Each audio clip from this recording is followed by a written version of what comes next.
परीक्षित जी महाराज को श्राप लगा है, 7 दिन में आपका मृत्यु हो जाएगा। अगर आपको कोई उपाय करना है तो कर लीजिए। परीक्षित जी महाराज अपने पुत्र जन्मेजय को राजगद्दी पर बैठाए हैं। राजगद्दी पर बैठा कर चल दिए। गंगा के किनारे सुखताल पर बैठकर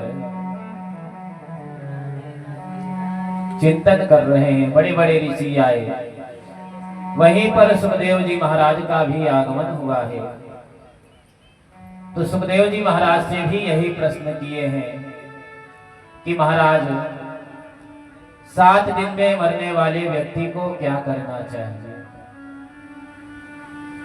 अगर परीक्षित जी महाराज कहते कि प्रभु आप हमारे मृत्यु को टाल दीजिए। सुखदेव जी महाराज में इतना सामर्थ्य था कि वह मृत्यु को टाल भी सकते थे, इतना सामर्थ्य है।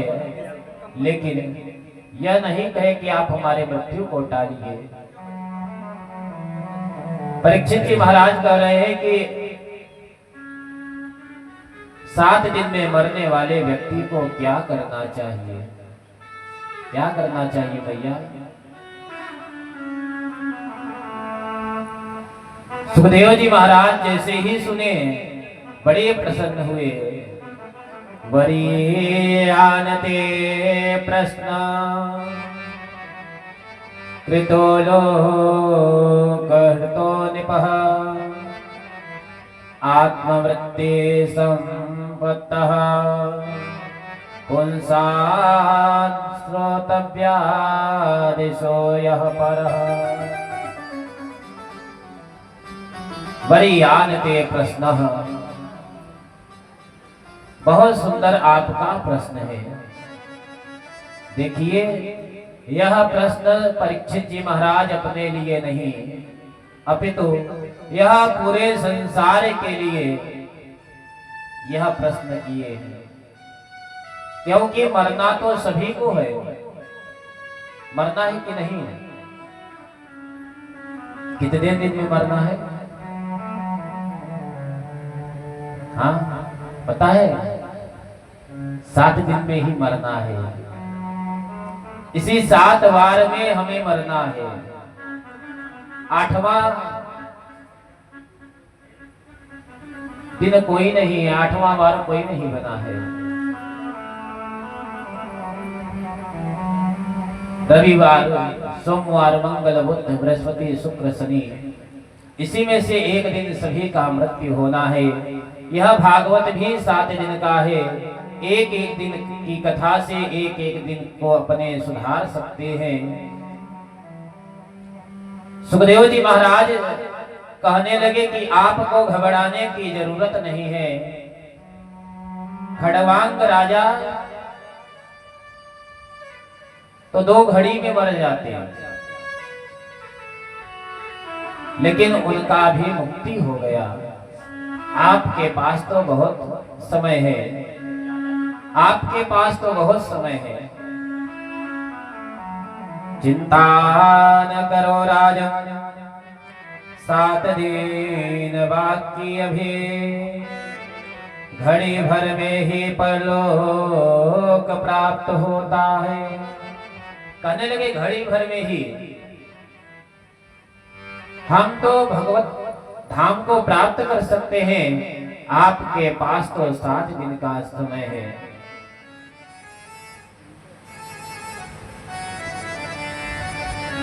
क्या करें। परीक्षित जी महाराज पूछते हैं तो प्रभु करे तो करे क्या।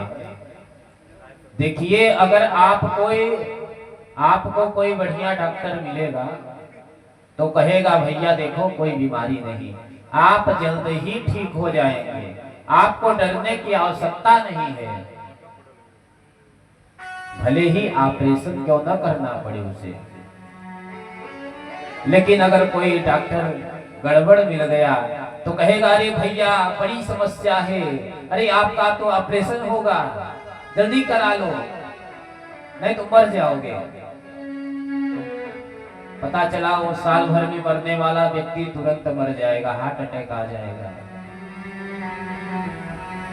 सुखदेव जी महाराज कहते हैं कि आपको घबराने की आवश्यकता नहीं। क्या करना चाहिए? तस्मात् भारत सर्वात्मा भगवानेश्वरो हरिः श्रोतव्यः कीर्तितव्यश्च स्मर्तव्यः शिक्षाद्वयम्। क्या करना चाहिए जल्दी मरने वाले व्यक्ति को? कहते हैं श्वास श्वास पर कृष्ण भजे, व्यथा श्वास जनित होए, न जाने इस श्वास की आवन हो या न होए। सुखदेव जी महाराज कहते हैं श्वास श्वास पर कृष्ण भजे। अपने प्रत्येक श्वास पर कृष्ण का भजन करना चाहिए। राम राम कहते रहिए, कृष्ण कृष्ण कहते रहिए, क्योंकि हमारा जो श्वास निकला है वह लौट कर आएगा कि नहीं आएगा इसका कोई भरोसा ही भी नहीं है। क्या करें? भगवान का इसलिए भजन करना चाहिए प्रत्येक श्वास पर। लेकिन समस्या है, भगवान का नाम कैसे लें? मन तो लगता ही नहीं है। बात करने में तो मन लग जाता है, लेकिन भगवान का नाम लेने में मन नहीं लगता है। क्या करें? आचार्य सुखदेव जी महाराज कहते हैं कि देखो, पहले मन को अपने वश में करना चाहिए। मन को वश में करने के लिए 3 बातों का ध्यान रखिए। अगर मन को अपने वश में रखना चाहते हैं, क्या करें? जितासनो जित श्वासो जित संगो जितेन्द्रियः स्थूले भगवतो रूपे मनः संधारयेत् धियः। अगर मन को जीतना है, क्या करें? एक आसन पर बैठने का प्रयास करना चाहिए। एक आसन पर ज्यादा से ज्यादा समय बैठना चाहिए। अगर आपका आसन मजबूत है, बैठने का अभ्यास मजबूत है, तो मन भी लगेगा। पता चला अभी भगवान का भजन करने के लिए बैठे, इतने में आपका पैर ही दर्द करने लगा, तो ध्यान कहाँ जाएगा? पैर में चला जाएगा। कमर दर्द करने लगा, ध्यान वहां चला जाएगा। तो आपका यह मन जो है भटकता रहेगा। धीरे धीरे प्रयास करना चाहिए, अभ्यास डालना चाहिए। जितासनो, आसन को जीतिए, जित श्वासो, अपने श्वास को जीतने का प्रयास करना चाहिए। श्वास को कैसे जीते?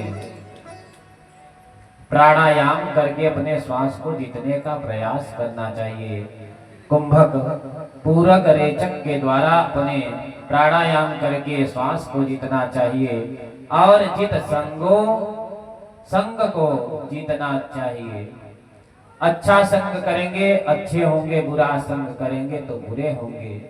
और असंग का मतलब यह भी है कि आप जो है असंग हो जाइए, संसार में भले ही रहिए और सभी से जो है मोह माया से दूर हो जाइए। असंग रहिए, संग ना करिए।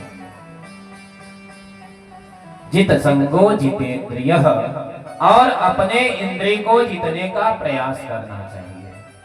क्योंकि यह नजर जो है, इंद्रिय जो है, यह इधर उधर ज्यादा ही भटकता है। इसे जीतने का प्रयास करना चाहिए। कहीं भी आपका ध्यान जा रहा है तो नेत्र बंद करके भगवान के चरणों में लगाना चाहिए। और कहते हैं कि प्रभु परीक्षित जी महाराज कहने लगे कि यह बतलाइए कि यह तो आप कह रहे हैं भागवत धर्म है, और भगवान इस सृष्टि को कैसे बनाए हैं, आप हमें यह बतलाइए। और यह भागवत धर्म जो आप हमें दे रहे हैं, सर्वप्रथम नारायण ने ब्रह्मा को कैसे दिया? सुखदेव जी महाराज कहते हैं कि राजन, सारी सृष्टि में पहले कुछ भी नहीं था। पहले केवल परम ब्रह्म थे। जहां भी देखो वहां जल ही जल, जल और वायु के अलावा कुछ भी नहीं था। तो भगवान परम ब्रह्म विचार करने लगे, हम एक से अनेक हो जाए कितना अच्छा रहेगा। तो जल को हम लोग कहते हैं नार। तो भगवान नार में, जल में अपना घर बनाए। घर को कहते हैं अयन, इसलिए भगवान का नाम पड़ा नारायण। बोलिए नारायण भगवान के। और भगवान के नाभि से कमल का पुष्प उत्पन्न हुआ, उसी पर ब्रह्मा जी का प्रादुर्भाव हुआ। ब्रह्मा जी चारों तरफ देखने लगे, हम आए कहां से हैं। चारों तरफ जब देख रहे हैं तो उन्हें कुछ तो दिख ही नहीं रहा। जहां देखे वहां जल ही जल दिखाई पड़ रहा था। तो कमल के उस नार में प्रवेश किए। बाहर भीतर, बाहर भीतर आ रहे हैं। कमल के अंदर जा रहे हैं, लेकिन उसका अंत का पता ही नहीं चल रहा है। तो ब्रह्मा जी बैठ गए समाधि लगाकर। आकाशवाणी हुआ कि आप तप करिए। ब्रह्मा जी महाराज तप किए। भगवान नारायण प्रकट हुए। ब्रह्मा जी से कहते हैं कि आप सृष्टि का जो है निर्माण करिए।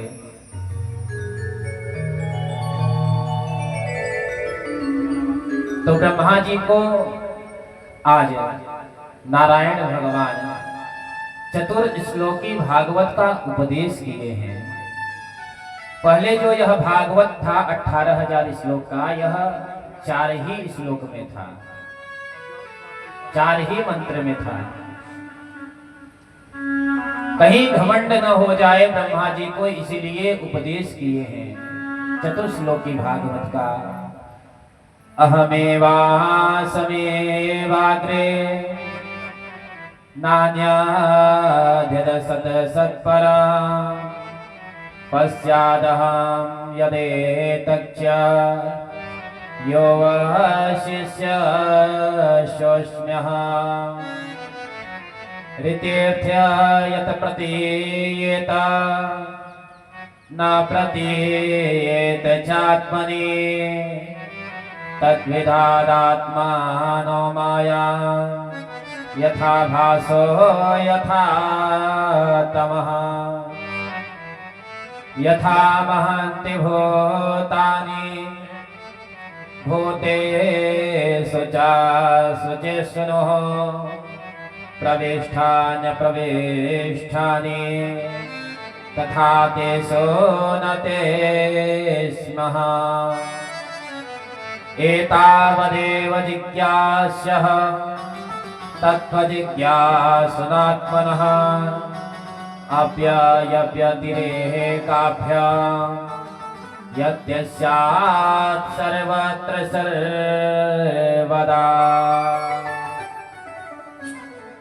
यह चतुर्श्लोकी भागवत का उपदेश किए हैं। आज ब्रह्मा जी से कहते हैं आप सृष्टि का निर्माण करिए। ब्रह्मा जी सृष्टि का निर्माण किए हैं।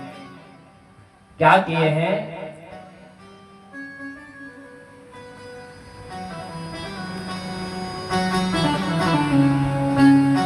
ब्रह्मा जी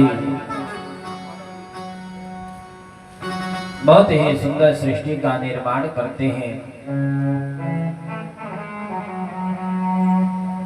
सनत कुमार इत्यादि उत्पन्न हुए हैं। तो सनत कुमार से कहते हैं कि बेटा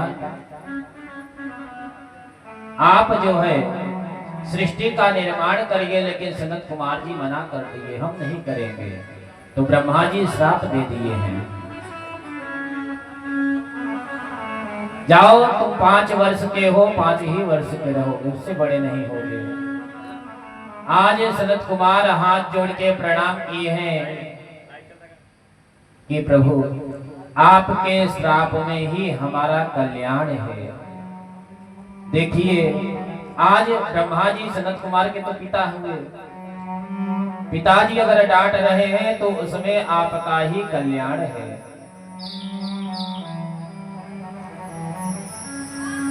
कहीं ना कहीं कल्याण छुपा हुआ है। आज सनत कुमार तो प्रसन्न हुए। हम छोटे रहेंगे तो हमारे मन में काम इत्यादि उत्पन्न नहीं होगा। और छाया से करदम जी हुए हैं। ब्रह्मा जी कहते हैं, लेकिन वह भी मना कर दिए। क्रोध आया है ब्रह्मा जी को, उनके नेत्र से अश्रु गिरा और उस अश्रु से रुद्र जी उत्पन्न हुए हैं। वही शंकर भगवान उत्पन्न हुए। उनसे कहने लगे आप सृष्टि का निर्माण करिए। तो सृष्टि का निर्माण भोलेनाथ तो अपने अनुसार कर रहे हैं। भूत प्रेत पिशाच बनाना प्रारंभ कर दिए। ब्रह्मा जी विचार कर रहे हैं कि चलकर तो देखते हैं आखिर हो क्या रहा है। इधर जैसे ही पहुंचे यहाँ तो भूत प्रेत सभी दिख रहे हैं। आज तो ब्रह्मा जी मना कर दिए, रहने दीजिए, आप रहने दीजिए। और ब्रह्मा जी के दाहिने भाग से मनु जी और बाएं से शत्रुपा हुए हैं, जिनके द्वारा इस सृष्टि का निर्माण हुआ है। मनु जी महाराज शत्रुपा के द्वारा 5 संतान उत्पन्न हुए हैं। पहले 3 बेटियां हुई हैं, आकुति, देहुति, प्रसूति, और 2 पुत्र हुए हैं, प्रिव्रत और उत्तानपाद। परीक्षित जी महाराज कहते हैं कि एक बात बतलाइए गुरुवर, भगवान किसको मिलते हैं? आखिर भगवान मिलते किसको हैं? जो दिन में 5 बार स्नान करता है, क्या भगवान उसको मिलते हैं? आखिर भगवान मिलते किसको हैं? व्याधश्चाचरण ध्रुवश्च च वयो विद्या गजेन्द्रस्य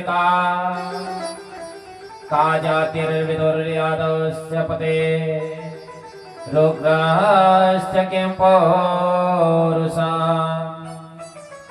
कोज्जया किमु तत्र रूपमधिकां किं तत्त्वसुधां नोधनां भक्ता तुष्टति केवलं परमया भक्ति प्रियो माधवः। भगवान किसको मिलते हैं? क्या यदि अगर भगवान 5 बार स्नान करने से मिलते तो जो गोल भील है वह तो जाड़े के महीने में 4-5 महीने तो ऐसे बिना नहाए बिता देते थे, लेकिन भगवान राम जी उन्हें जाकर गले लगाए हैं। तो भगवान यह नहीं देखते आप स्नान किए हैं कि नहीं किए हैं, कितनी बार कर रहे हैं। अब इसका मतलब यह नहीं कि नहाना बंद कर दीजिए। हाँ महाराज जी तो कह दिए हैं भगवान को ऐसे ही मिल जाएंगे, काहे नहाए।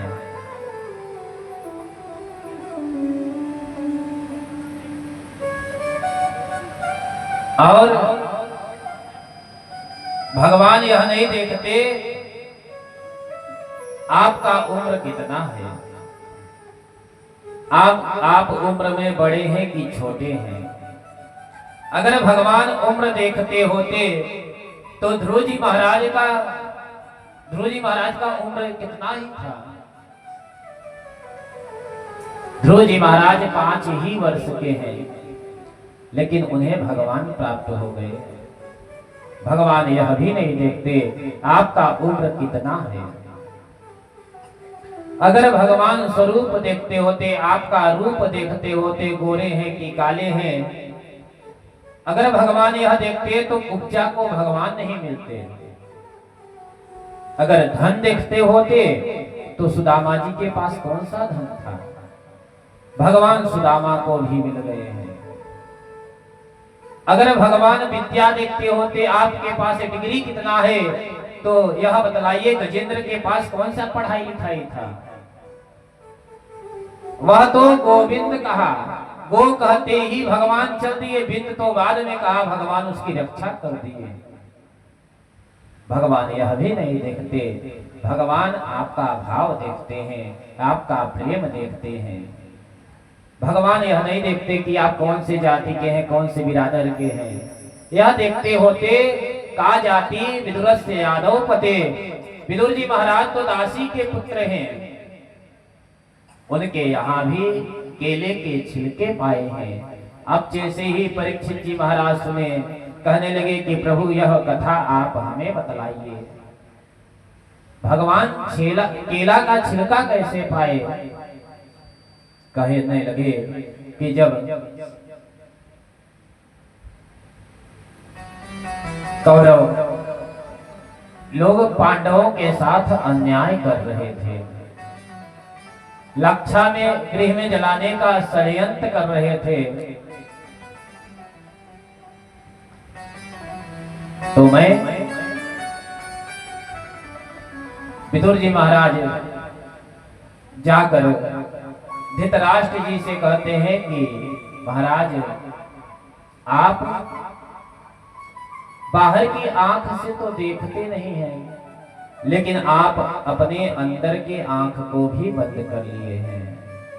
आपका जो पुत्र कार्य कर रहा है दुर्योधन, यह ठीक नहीं कर रहा है। देखिए महाराज, पांडव कमजोर नहीं है, बस आपका सम्मान करते हैं, आपका आदर करते हैं। आपके पुत्र लाक्षागृह में जलाने का जो षड्यंत्र कर रहे हैं, आप मना कर दीजिए।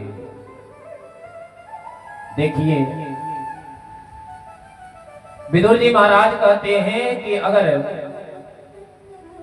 एक नगर को अगर हम नष्ट करते हैं, पूरा देश सुरक्षित है, तो उस नगर को नष्ट कर देना चाहिए। अगर एक गांव को नष्ट करने से हमारा पूरा जिला सुरक्षित है, तो उस गांव को नष्ट कर देना चाहिए। अगर खानदान में कोई ऐसे व्यक्ति हैं जिसका हमें त्याग करना पड़े, अगर हम उसका त्याग कर देते हैं तो हमारा पूरा खानदान सुरक्षित है, तो उसका त्याग कर देना चाहिए। अगर आपके हाथ में कुछ हो गया तो डॉक्टर साहब कहेंगे भैया यह हाथ कटवा लो, तो आपका पूरा शरीर सुरक्षित रहेगा, तो आपको हाथ कटवाना ही पड़ेगा। उसी प्रकार महाराज आपके घर जो पुत्र है, आपका यह जो पुत्र है वह दुर्योधन यह दुष्ट है, आप इसका त्याग कर दीजिए। इतने में दुर्योधन आकर खड़ा हो गया, कहने लगा हमारे कारण तुम्हें मंत्री पद मिला है और हमारे पिताजी को हमारे ही खिलाफ भड़का रहे हो। अब डांटना प्रारंभ कर दिया, बड़ा ही कष्ट हुआ है विदुर जी महाराज को। विदुर जी महाराज कहने लगे बेटा हम तुम्हारा दिल नहीं दुखाना चाहते हैं,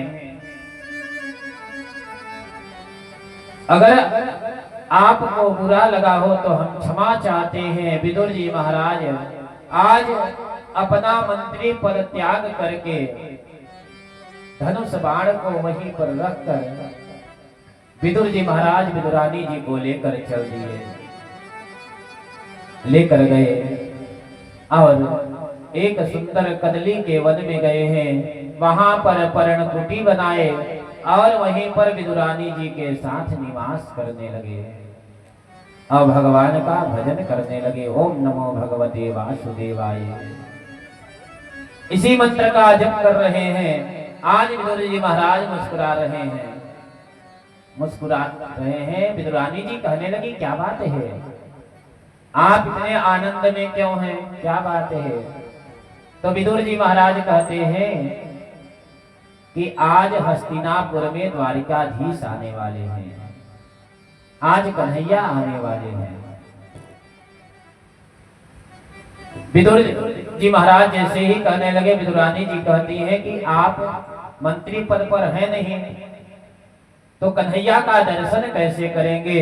विदुर जी महाराज कहने लगे कि देखो, जिस प्रकार सब लोग देखेंगे, आम नागरिक देखेंगे, उसी प्रकार हम भी कन्हैया का दर्शन कर लेंगे। आज पूरा हस्तिनापुर सजाया जा रहा है, बड़ा सुंदर सजाया जा रहा है। व्यास मंच तैयार है, बहुत बड़ा मंच तैयार है, बड़े बड़े सिंहासन रखे हैं। एक दिव्य सिंहासन रखा है कन्हैया के लिए। आज कन्हैया शांति दूत बनकर आ रहे हैं। दुर्योधन जाकर कन्हैया का हाथ पकड़कर ले आने लगा, लेकिन कन्हैया चारों तरफ देख रहे हैं कि हमारे विदुर काका कहाँ हैं, हमारे विदुर काका नहीं दिख रहे, कहाँ चले गए। विदुर जी महाराज तो दिख ही नहीं रहे हैं। देखते देखते जैसे ही मंच पर चढ़े, चारों तरफ देख रहे हैं, लेकिन जैसे ही नजर मिला विदुर जी महाराज से, आज विदुर जी का नजर कन्हैया से, कन्हैया का नजर विदुर जी से मिला। तो आज जैसे ही नजर से नजर मिला तो बड़े ही प्रसन्न हुए, कन्हैया भी मुस्कुराने लगे। देखो तो सही, आज दुर्योधन स्वागत करने में लगा है, लेकिन कन्हैया का ध्यान तो कहीं और है।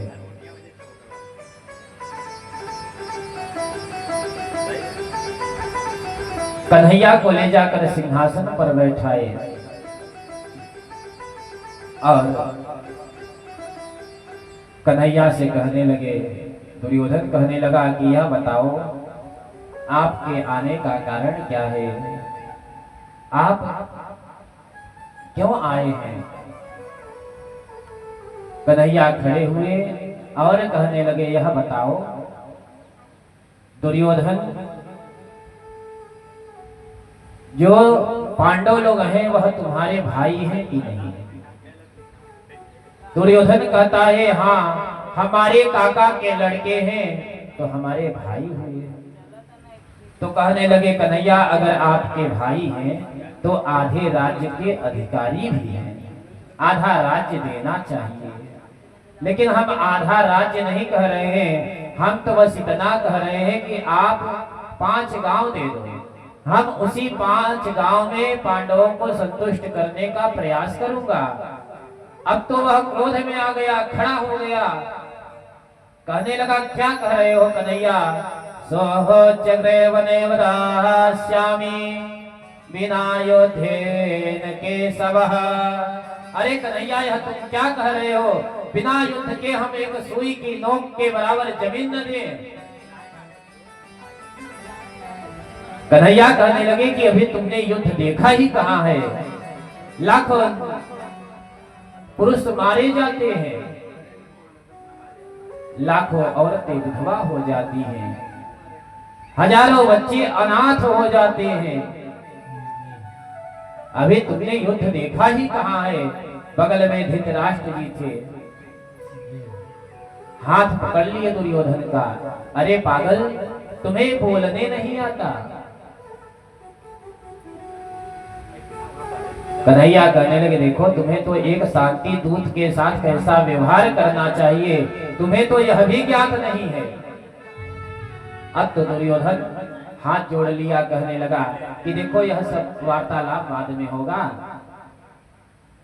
हमारी मैया गांधारी ने आपके लिए 56 प्रकार के भोग बनाए हैं, आप चलिए पा लीजिए। यह सब वार्तालाप बाद में होता रहेगा। कन्हैया कहने लगे कि देखो, भोजन केवल 2 ही परिस्थिति में किया जाता है, या तो हमारे पेट में भूख हो,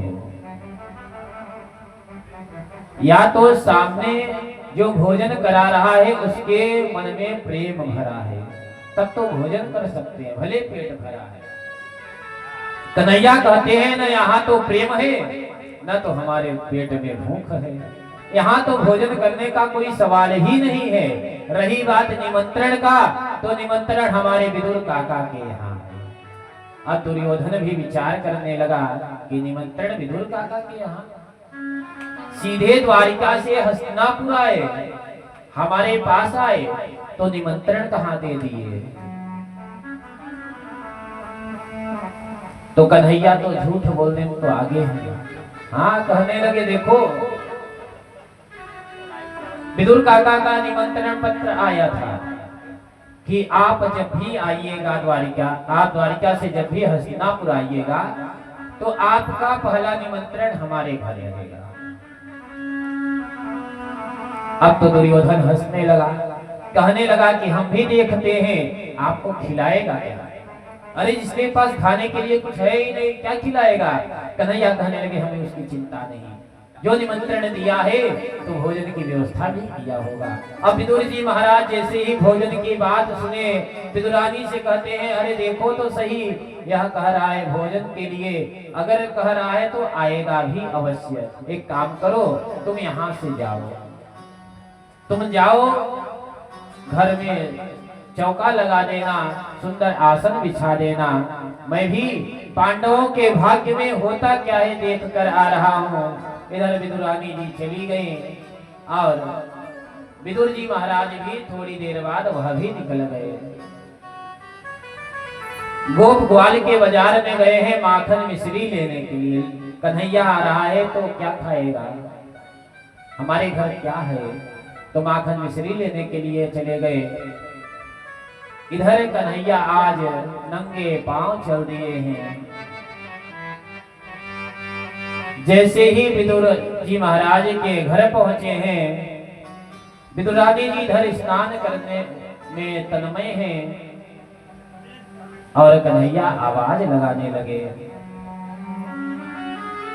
विदुरानी जी द्वार को खोलिए, दरवाजा खटखटाने लगे। विदुरानी जी लाला की आवाज को सुनकर दौड़ कर आई, भीगे ही वस्त्र में दौड़ कर चली आई, द्वार को खोल दी और कहने लगी आओ न लाला, आओ न कन्हैया। अब तो कन्हैया देख रहे हमारे आने के खुशी में इतनी प्रसन्न है, सब कुछ भूल गई हैं। अपना दुपट्टा जो है फेंक दिया विदुरानी जी के ऊपर, विदुरानी जी ने ओढ़ लिया। आओ न कन्हैया, आओ न लाला। विदुरानी जी क्या करती है पता है, विदुरानी जी एक पीढ़ा लेती है, लेकर जो है आंगन में ले जाकर रखती है, कहती है यहाँ बैठो लाला। नहीं यह जगह नहीं ठीक है, दूसरी कमरे में लेकर जाती हैं। ऐसे करते करते पूरे घर में घुमा देती हैं। उन्हें कोई जगह अच्छा लगा ही नहीं, लेकिन अंत में क्या करती हैं, एक कोने में ले जाकर पाटा को उल्टा करके रख दिया और कहने लगी आओ न लाला, यहाँ बैठो, बड़ा सुंदर स्थान है। कन्हैया यह भी नहीं देखे कौन सा स्थान है, और पाटा उल्टा करके रखी है विदुरानी जी। कन्हैया बैठ भी गए और कन्हैया पेट पर हाथ फेरते हुए कहने लगे कि काकी जी बड़ी जोर से भूख लगी है, कुछ खाने के लिए मिलेगा। विदुरानी जी कहती है घर में तो कुछ है नहीं लाला, काका जी गए हैं बाजार लेने के लिए माखन मिश्री। लेकिन कन्हैया तो नाटक करने में एक नंबर आ गए हैं। कहने लगे कि देखो काकी कुछ तो होगा, बासी ही रखा होगा वह भी चलेगा, बड़ी जोर से भूख लगी है। विदुरानी जी गई हैं, कदली के वन में केला तोड़ कर लाई हैं, एक थाली कन्हैया के सामने रख दी। इतनी प्रेम में पागल है विदुरानी जी, उन्हें तो सुध बुध का ज्ञान नहीं है। केला छील कर छिलका तो थाली में रख दे, केला दूर फेंक दे। एक छिलका कन्हैया पाए, दो पाए, कह रहे हैं कन्हैया कि काकी जी केला तो बड़ा ही मीठा लग रहा है, बड़ा स्वादिष्ट है। काकी जी कह रही है कि लाला आपको मीठा लग रहा है तो अवश्य ही मीठा होगा, अच्छा होगा। अब तो काकी जी और प्रेम में आ गई। अब तो केला छील छील कर छिलका तो थाली में केला दूर फेंक दी जाए, इस 40 केला खिला दी। अब तो विदुर जी महाराज आए, द्वार को खटखटाने लगे, खोलो द्वार को खोलो। अब विदुरानी जी दौड़ कर गई, क्यों हल्ला मचा रहे हो?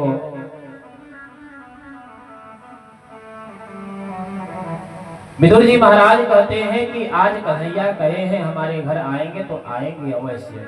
यह बताओ तुमने आसन इत्यादि लगाया है कि नहीं? विदुरानी जी कहती हैं कि आएंगे कि अरे आकर वह तो बैठे हैं, पहले से विराजमान हैं। विदुर जी महाराज कहते हैं कि तुमने कुछ खाने के लिए दिया कि नहीं दिया? विदुरानी जी कहती हैं घर में तो कुछ है नहीं, केला पा रहे हैं। अब काका जी जैसे ही विदुर जी महाराज आए, देखे हे भगवान यह तुमने क्या कर दिया? अरे हमारे इस कुटिया में पधारे हैं लाला और तुमने छिलका खिला दिया। हाथ जोड़कर कन्हैया से क्षमा याचना करने लगे, कन्हैया क्षमा कर देना, यह तुम्हारी जो काकी है बड़ी पागल है, इसे यह भी नहीं पता है क्या खिला रही है। यह देखो कन्हैया हम लड्डू लाए हैं बाजार से, आप इसे पाओ। जैसे ही लड्डू को कन्हैया के मुख में रखे, कन्हैया तुरंत विदुर जी महाराज के हाथ को पकड़ लिए, कहने लगे कि देखो जो स्वाद इस केले के छिलके में था वह स्वाद इस लड्डू में नहीं है। कहने का तात्पर्य भगवान क्या चाहते हैं आपसे? भगवान तो भाव के भूखे हैं। भाव का भूखा हूँ मैं, भाव ही कैसार है, जो भाव से भजता है मुझे, भव से बेड़ा पार है। भगवान भाव देखते हैं। विदुर जी महाराज के भाव देखे।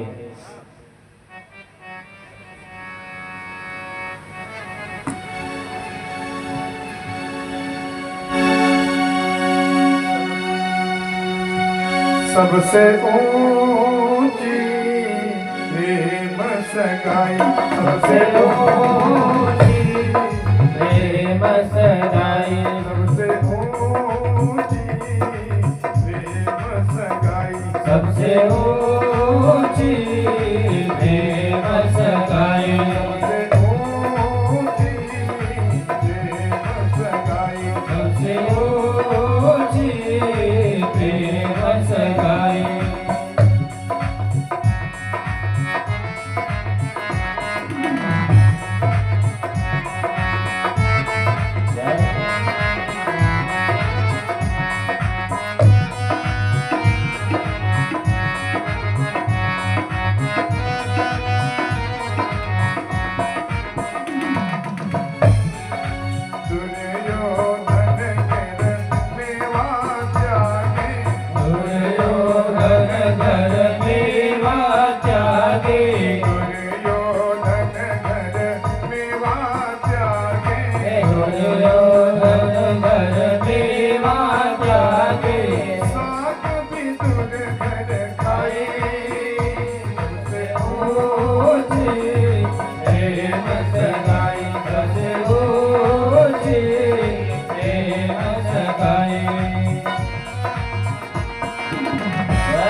खाए झूठे फल सब निगर खाए झूठे फल सब निगर खाए झूठे फल सब घर खाए साग विदुर घर खाई सबसे ऊंचे प्रेम सगाई सबसे ऊंचे प्रेम सगाई सबसे ऊंचे प्रेम सगाई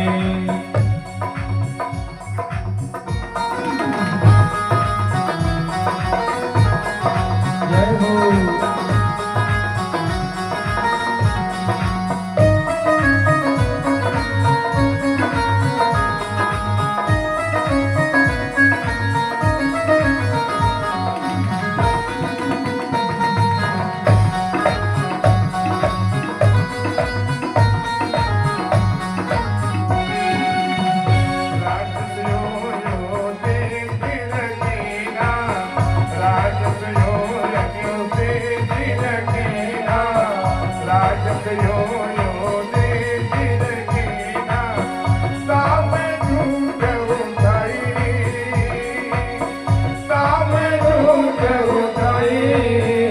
सबसे ऊंचे प्रेम सगाई सबसे ऊंचे प्रेम सगाई ऊंचे प्रेम सगाई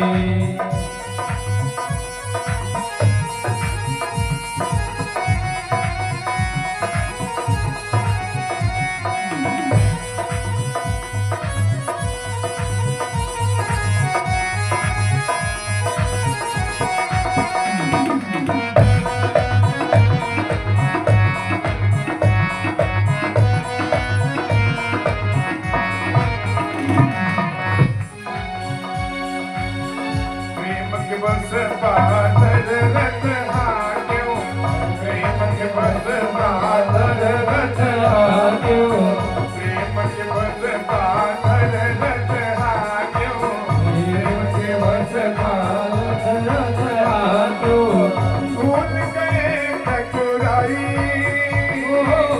भूल गए ठकुराई सबसे ऊंचे प्रेम सगाई सबसे ऊंचे प्रेम सगाई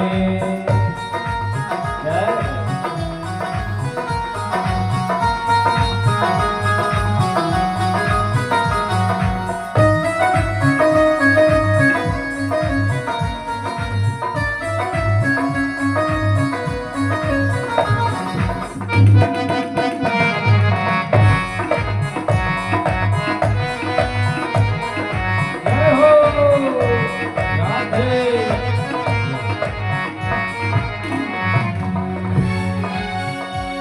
ऐसी प्रीत बड़ी वृंदावन ऐसे प्रीत बड़े वृंदावन ऐसी प्रीत बड़ी वृंदावन ऐसे प्रीत बड़े वृंदावन गोपियन नाचन जाई गोपियन नाचन चाही सबसे ऊंचे प्रेम सगाई सबसे ऊंचे प्रेम सगाई सबसे ऊंचे प्रेम सगाई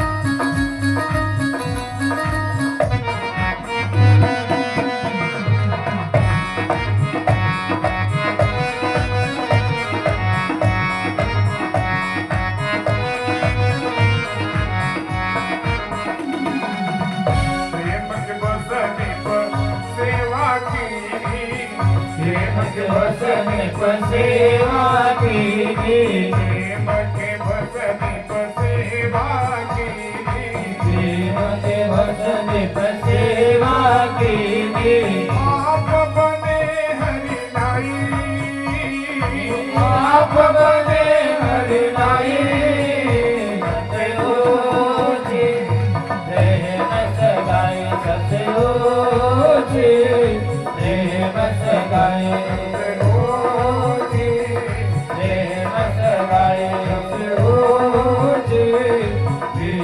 सगाई सबसे ऊंची, प्रेम सगाई सबसे ऊंची, प्रेम सगाई सबसे ऊंची, प्रेम सगाई सबसे ऊंची, प्रेम सगाई। बोले भक्तवत्सल भगवान के जय हो। भगवान भाव देखते हैं। अगर आप भी संसार के वस्तु को लेने के लिए जाएंगे तो आप भी भाव देखेंगे कि नहीं देखेंगे? संसार के लोग भी भाव देखते हैं। भाव बिना संसार में वस्तु मिले नहीं मोल, तो भाव बिना हरि क्यों मिले, भाव सहित हरि बोल। अगर संसार में भी आप कुछ सामान लेने के लिए जाएंगे तो वहां भी आपको भाव लगाना पड़ेगा। भगवान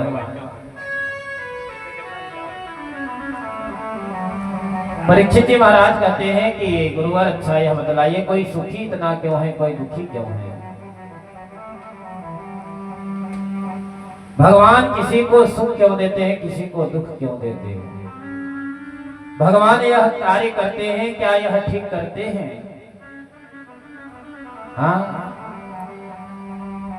भगवान किसी को सुख और दुख क्यों दे रहे हैं? भैया परीक्षित जी, भगवान सुख दुख क्यों दे रहे हैं? सुखदेव जी महाराज कहते हैं कि राजन, भगवान न किसी को सुख देते हैं, न भगवान किसी को दुख देते हैं। यह जो हम सुख और दुख पा रहे हैं तो अपने कर्म के अनुसार भी पा रहे हैं।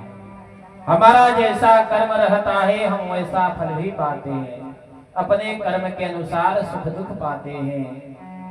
कौन का सुख दुख करे दाता, कौन का सुख दुख करे दाता, जगत कर्म भोग सब भाता, जगत कर्म भोग सब भाता।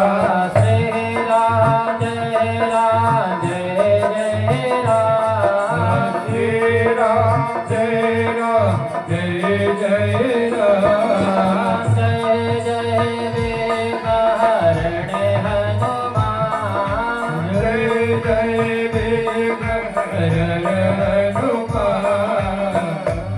जैसा हम कर्म करते हैं वैसा फल भी पाते हैं। भगवान न किसी को सुख देते हैं, न भगवान किसी को दुख देते हैं। भगवान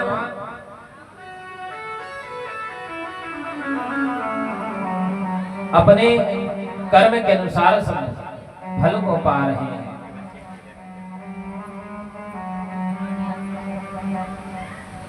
परीक्षित जी महाराज कहते हैं कि प्रभु अच्छा यह बतलाइए, भगवान किसी व्यक्ति को मारने के लिए भगवान अवतार क्यों ले लेते हैं?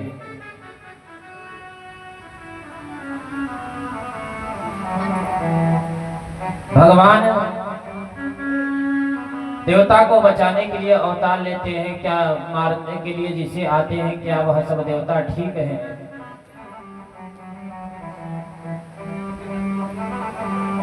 सुखदेव जी महाराज कहते हैं कि राजन देखिए, अगर कोई भक्त व्यक्ति है, जब उसे कष्ट कोई पहुंचाता है तो भगवान उस भक्त की रक्षा करने के लिए भगवान अवतार भी लेते हैं। भगवान तो ऐसे भी अवतार लिए हैं, बहुत विचित्र अवतार लिए हैं। भगवान कौन सा अवतार लिए हैं? शूकर का भी अवतार लिए हैं। इसका भी एक बड़ा कारण है। जब कश्यप जी महाराज की 13 पत्नी हैं, सबसे बड़ी पत्नी का नाम है अदिति, और दीति मैया सबसे बड़ी है। दीति मैया कहने लगी, देखिए हमारे सभी पुत्र, हमारे बहनें सभी पुत्र वधू हो गई हैं, हमें अभी तक पुत्र नहीं हुआ है। पुत्र की कामना करने लगी। वह जो समय था वह सायंकालीन वेला का समय था, गोधली वेला का समय था। तो कहने लगे कश्यप जी महाराज कि देखो देवी, यह जो समय है यह ठीक नहीं है। यह जो समय है यह सब काम सुख का नहीं है। इस समय जो समय है, इस समय तो चार चीज करना ही नहीं चाहिए। इस गोधली वेला में चार कार्य करना ही नहीं चाहिए। चत्वारि महानि कर्माणि संध्यायां परिवर्जयेत्। आहारं मैथुनं निद्रा स्वाध्याय चतुर्थकम्।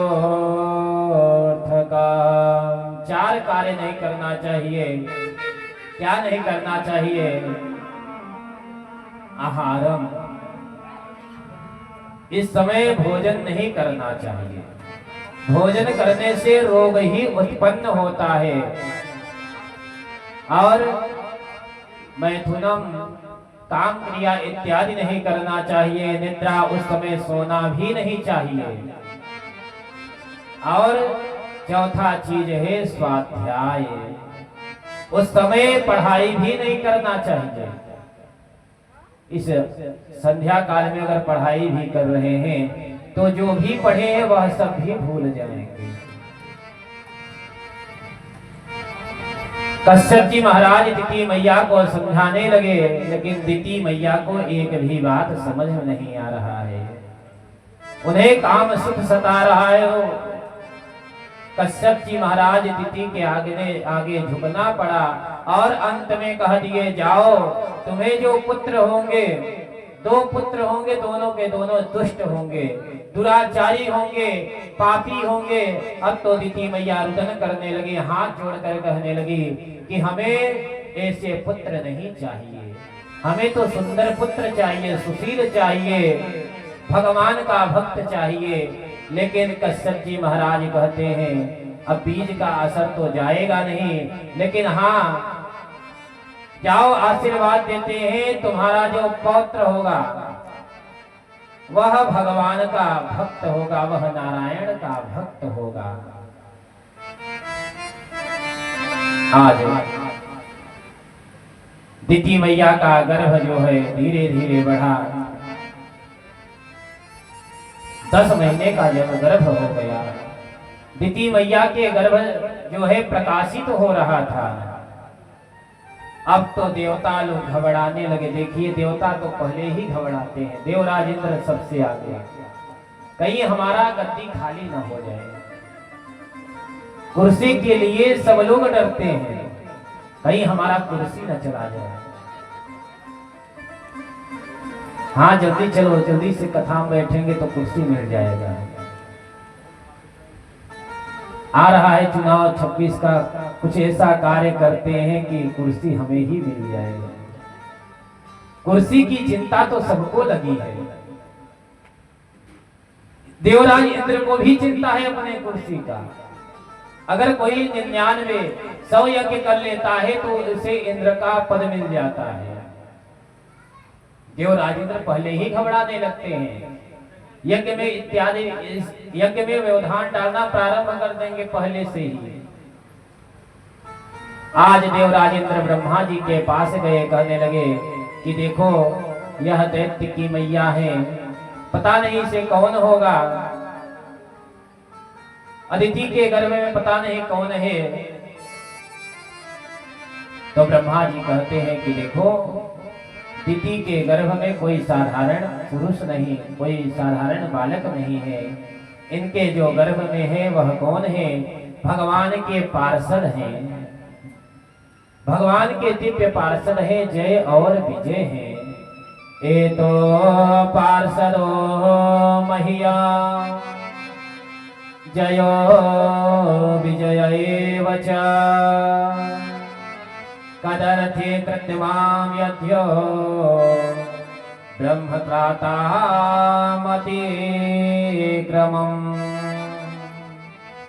जय और विजय है माता अदिति के गर्भ में। ब्रह्मा जी कहते हैं हमारे मानस जो पुत्र हैं वह 4 हैं। सनक, सनंदन, सनातन और सनत कुमार यह मानस पुत्र हमारे हैं। एक बार यह हमारे पुत्र भगवान विष्णु के पास गए बद्री धाम में, लेकिन वहां पर जय विजय द्वारपाल खड़े हैं। जय विजय मना कर दिए, अभी नहीं जा सकते हो क्योंकि इस समय हमारे प्रभु का शयन करने का समय है, अभी नहीं जा सकते हो।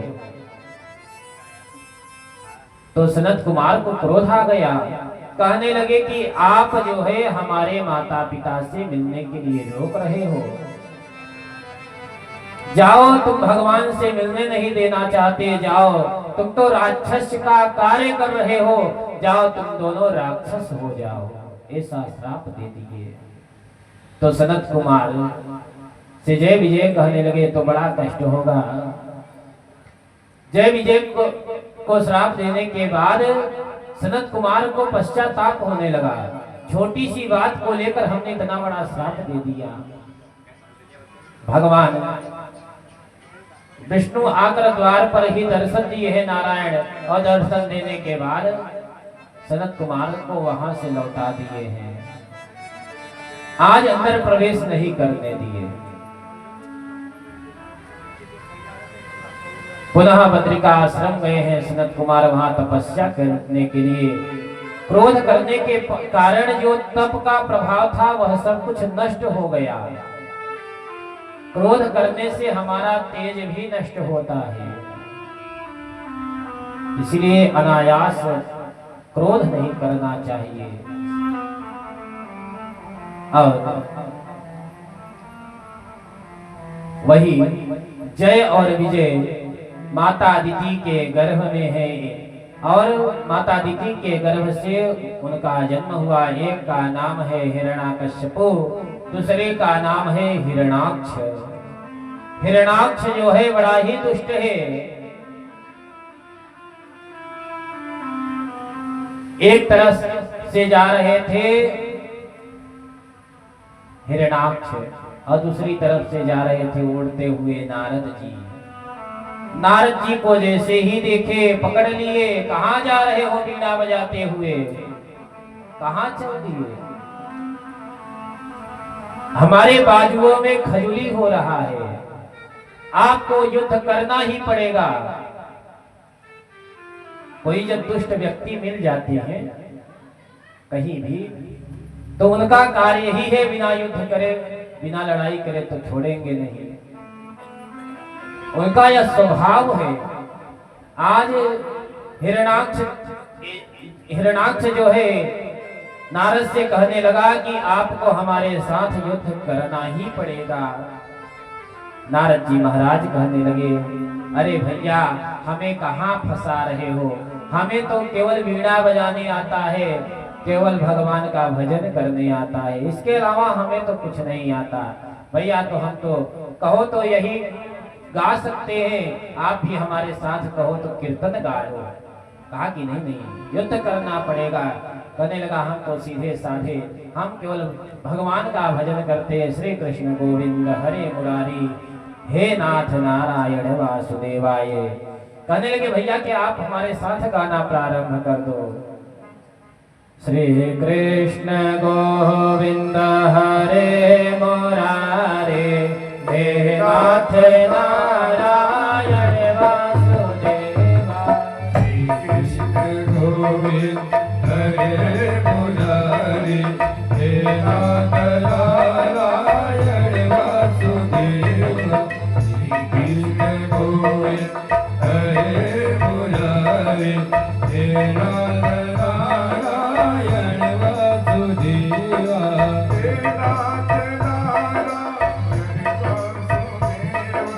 हे नाथ नाथ नारायण वासुदेवा। कृष्ण गोविंद हरे मुरारी, हे नाथ नारायण श्री कृष्ण गोविंद हरे मुरारी हे नाथ नारायण वासुदेवा गोविंद हरे मुरारी हे नाथ नारायण वासुदेवा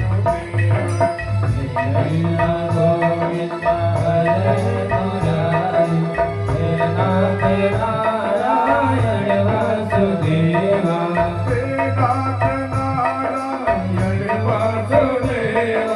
हे नाथ नारायण वासुदेवा हे नाथ नारायण वासुदेवा हे नाथ नारायण वासुदेवा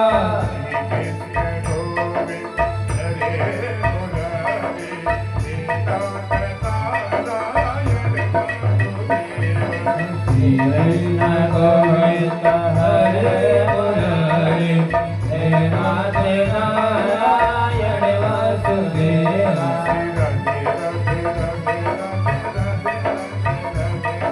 राधे राधे राधे राधे राधे राधे राधे राधे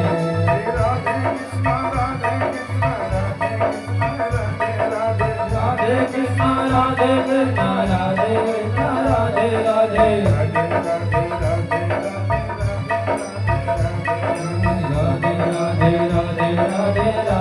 राधे राधे राधे राधे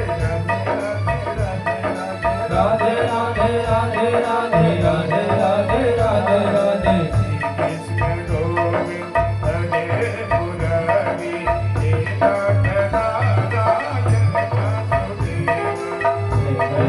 गोविंद हरे मुरारी हे नाथ नारायण वासुदेवा हे नाथ नारायण वासुदेवा। नारद जी महाराज कहने लगे भैया भजन करना हो तो हमारे साथ यह कर लो, लेकिन वह कहने लगा कि भजन करने से काम नहीं चलेगा क्योंकि हमारे बाजुओं में खजूरी हो रहा है, युद्ध तो करना ही पड़ेगा।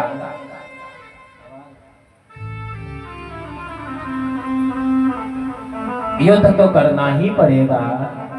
तो नारद जी महाराज कहते हैं कि देखो अगर हम किसी अच्छे योद्धा का नाम बतला दे तो कैसा रहेगा, जाके उसी से लड़ाई कर लो, हो सकता है तुम्हारा जो खजली हो रहा है बाजुओं में हमेशा के लिए ही मिट जाएगा। कहने लगे एक सूकर जो है वह